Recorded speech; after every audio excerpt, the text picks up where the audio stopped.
Brain scientist और हमारे महान विचारकों ने इस बात पर हमेशा जोर दिया है कि इंसान को हर दिन कुछ न कुछ नया सीखते रहना चाहिए। इसके पीछे कई महत्वपूर्ण कारण हैं। पहला तो ये कि ऐसा कहा जाता है कि हर दिन लगभग 9000 न्यूरॉन्स जो हमारे ब्रेन में प्रेजेंट होते हैं वो खत्म होते हैं, और जब हम कुछ नई चीजें सीखते हैं तो उससे नए न्यूरॉन्स डेवलप होते हैं, नए कनेक्शंस बनते हैं, जिसके कारण हमारा ब्रेन और ज्यादा एक्टिव और यंग बना रहता है।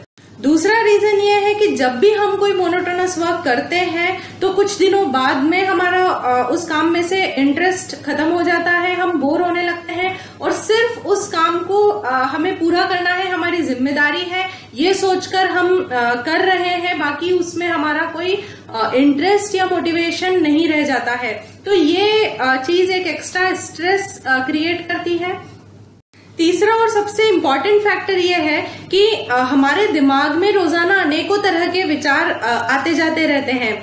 उनमें से कुछ अच्छे होते हैं, कुछ बुरे होते हैं, पर जब हम कोई ऐसा काम कर रहे हैं जिसमें डायरेक्ट कंसंट्रेशन की जरूरत नहीं होती, उस समय हमारे विचारों का प्रवाह बहुत ज्यादा होता है, हम बहुत ज्यादा सोचते हैं। इनमें से ज्यादातर चीजें जो है वो निगेटिव होती हैं। किसी ने आपसे कुछ कह दिया है, कोई इंसिडेंट हो गया, आपने कोई न्यूज पढ़ी या सुनी, आप लगातार उस बारे में सोचते रहते हैं, चिंतन करते रहते हैं, और ये चीजें आपके स्ट्रेस लेवल को बहुत ज्यादा बढ़ा देती है।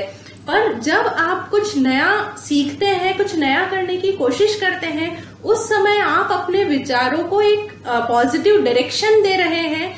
चौथा इम्पोर्टेंट फैक्टर ये है कि जब हम खुद स्टूडेंट होते हैं उस समय हमारे दिमाग में पढ़ाई को लेकर या सीखने को लेकर सिर्फ एक चीज होती है कि हमें क्लास में फर्स्ट आना है, या इतने % मार्क्स लेकर आने हैं, या ये एग्जाम पास करनी है।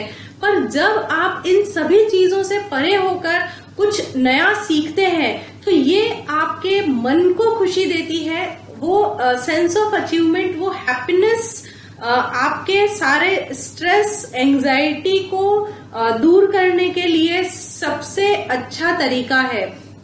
जब आप कुछ नया सीखते हैं तो ये सब चीजें आपको ज्यादा इंफॉर्मेटिव, ज्यादा नॉलेजेबल और ज्यादा एक्सपीरियंस्ड बनाती है, जिससे आपका कॉन्फिडेंस लेवल भी बढ़ता है।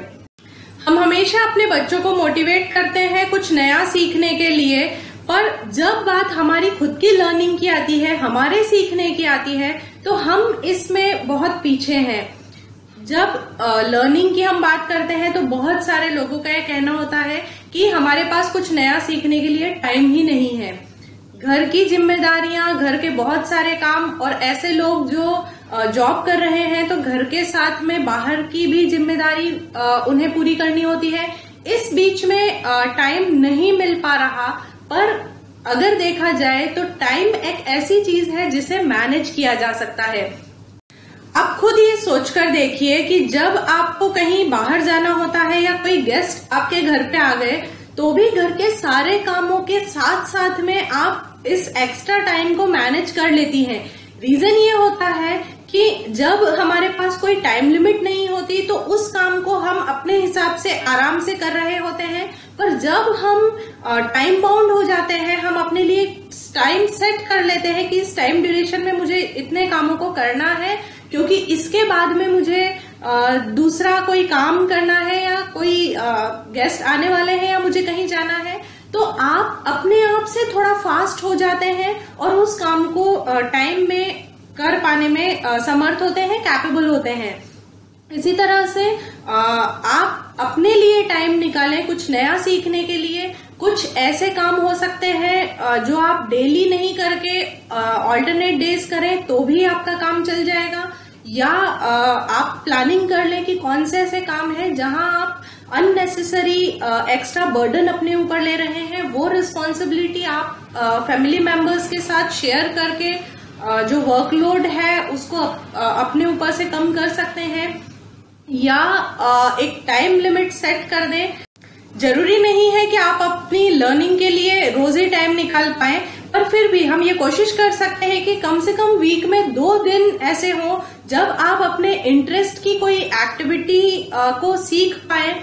कभी कभी हमारे पास टाइम होता है पर वो ऐसे ही चला जाता है क्योंकि हमारे पास कोई फिक्स्ड प्लान नहीं होता है कि हम अपने फ्री टाइम को किस तरह से यूज करेंगे।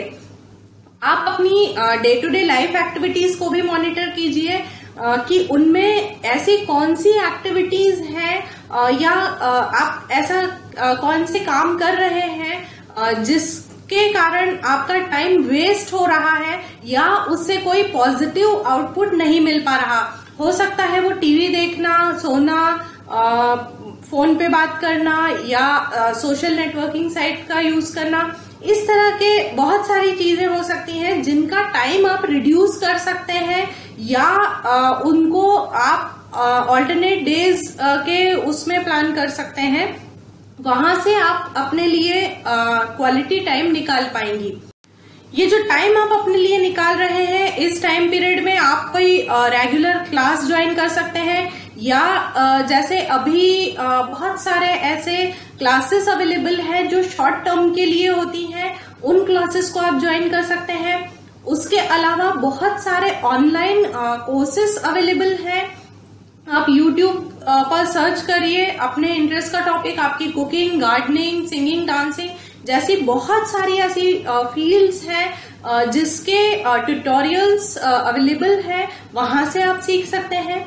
अगर आपको पढ़ने का शौक है और बुक्स पढ़ने के लिए टाइम नहीं मिल पा रहा तो आप ऑडियो बुक भी डाउनलोड कर सकते हैं या आप बुक को PDF फॉर्मेट में अपने मोबाइल में डाउनलोड कर लें। और बहुत सारे एप्स हैं जैसे वॉइस अलाउड रीडर है, उसको आप जब डाउनलोड करते हैं तो बुक की लिखी हुई स्क्रिप्ट को वो पढ़कर सुना देता है।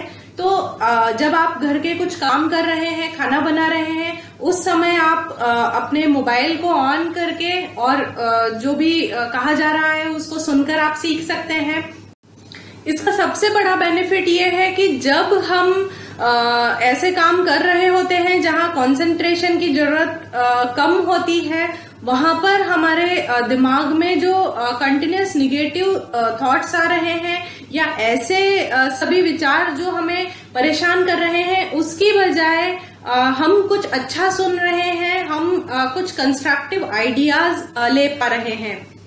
आपने ये जरूर सुना होगा कि सीखने के लिए किसी स्कूल की जरूरत नहीं होती है। हम लोग हर किसी पर्सन से, हर किसी सिचुएशन से कुछ ना कुछ सीख सकते हैं।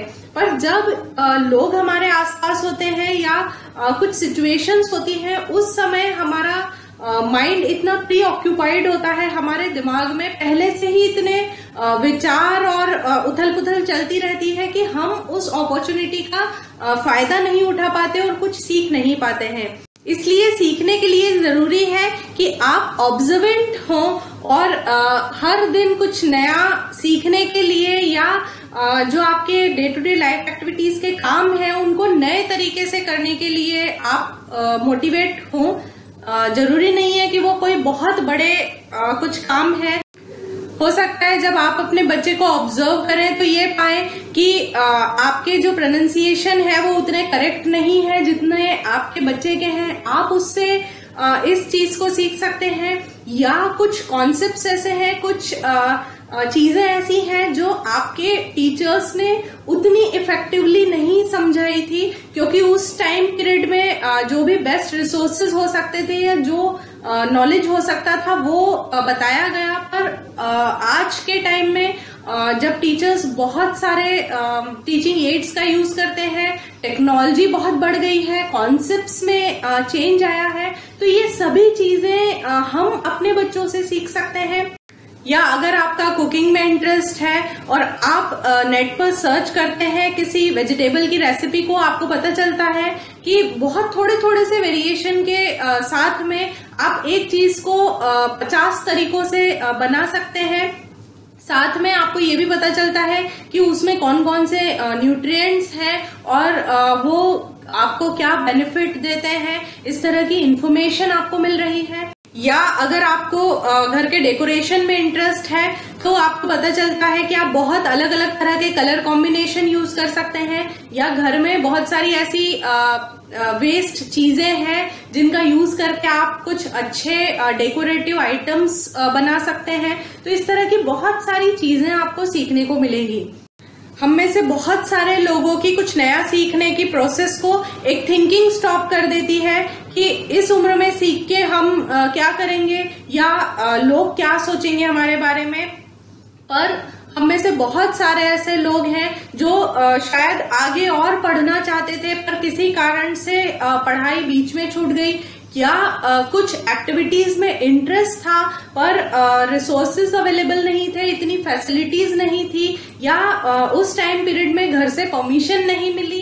तो पर ये टाइम आपके सीखने के लिए बेस्ट टाइम है, क्योंकि अभी आपके पास टाइम है, रिसोर्सेज हैं, और आपके दिमाग में ये नहीं है कि मुझे पास होना है या इतने परसेंट लेकर आने हैं या मुझे ये अचीव करना है या किसी को इम्प्रेस करना है।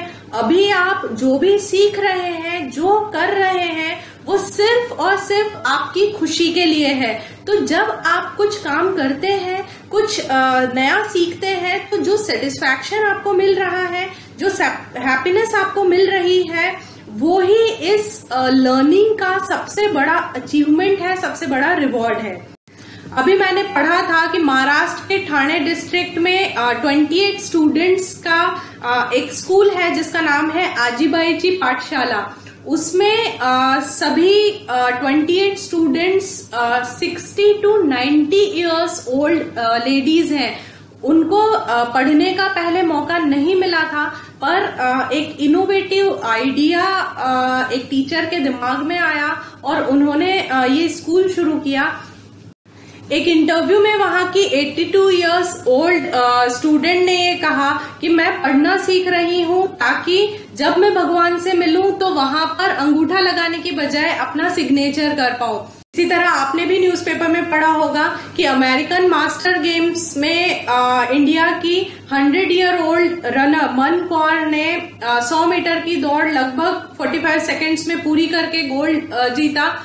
इसी तरह उषा सोमन, जो कि एक बायोकेमिस्ट और टीचर है, उन्होंने 60 इयर्स की एज में मैराथन के लिए दौड़ना शुरू किया, उसके लिए ट्रेनिंग शुरू की, और अभी तक बहुत सारी मैराथन रेस में वो पार्ट ले चुकी है।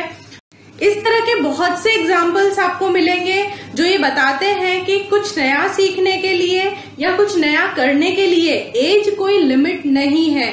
जरूरत इस बात की है कि हम अपनी क्वालिटीज को पहचानें और हम इस बात को अप्रिशिएट करें कि हम सभी में अलग तरह का टैलेंट है जिसे हमें बाहर लाना होगा। आपने एक बात नोटिस की होगी कि जब हम सोशल गैदरिंग में किसी से मिलते हैं और जब बात कर रहे होते हैं कि अच्छा आप क्या करते हैं, जब कोई कहता है कि मैं जॉब में हूं, तो आप ये जरूर पूछते हैं कि अच्छा किस कंपनी में है, किस पोस्ट पर है, और आप उनसे उस मैटर में डिस्कशन को थोड़ा बढ़ा देते हैं। पर जब कोई ये कहता है कि मैं एक होममेकर हूं या हाउसवाइफ हूं, आपकी बात वहीं खत्म हो जाती है।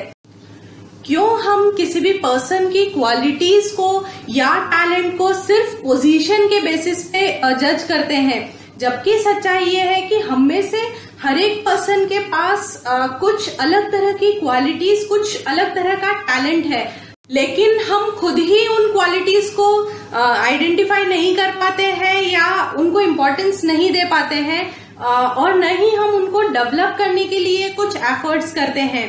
तो इसीलिए जब हम अपनी क्वालिटीज की, अपने टैलेंट्स की खुद ही वैल्यू नहीं कर रहे हैं, तो कोई दूसरा हमारे लिए वो काम क्यों करेगा। सबसे पहले आप अपने स्किल्स, अपने टैलेंट्स, अपनी क्वालिटीज को आइडेंटिफाई करके उसको डेवलप करना और उसमें कॉन्फिडेंस लेना सीखें। किसी ने कहा था कि जब भी व्यक्ति सीखना बंद कर देता है, भले वो 20 साल की उम्र में हो या 80 साल की उम्र में, वो उसी समय बूढ़ा हो जाता है। पर जो हमेशा सीखने के लिए तैयार रहता है, कुछ नया सीखता रहता है, वो हमेशा यंग बना रहता है। इसलिए मुझे ये कहने की जरूरत नहीं है कि आप यंग हैं और हमेशा यंग रहेंगी, इसलिए सीखते रहिए।